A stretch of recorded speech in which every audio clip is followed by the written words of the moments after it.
Yan ang mga idol, oh. Binalik ko na ang motor ng bangkulong at tapos na naman ang mga paikot nito. Yan ang patungan ng gas. Nalagyan pa yan ng harang na para hindi matumba ang gas. Yan na siya.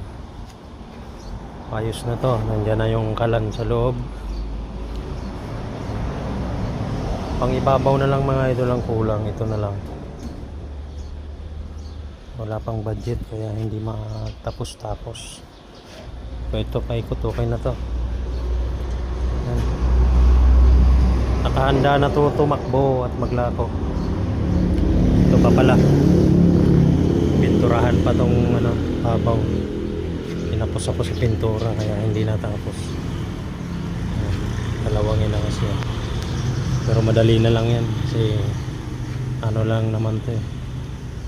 Spray na lang siguro ang mangyayari nito.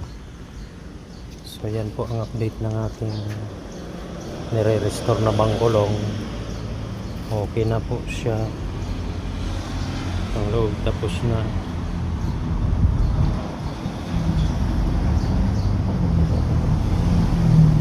Yan. Ang motor okay na rin yan, napagawa na.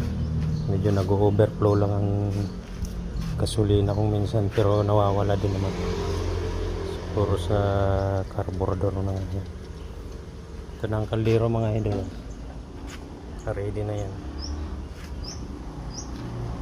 So yan na lang muna ang update natin ngayon mga idol. Malapit na akong lako ng ating pares,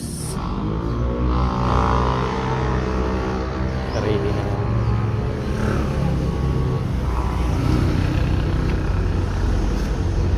So puhunan na lang ang kulang mga idol. Yan.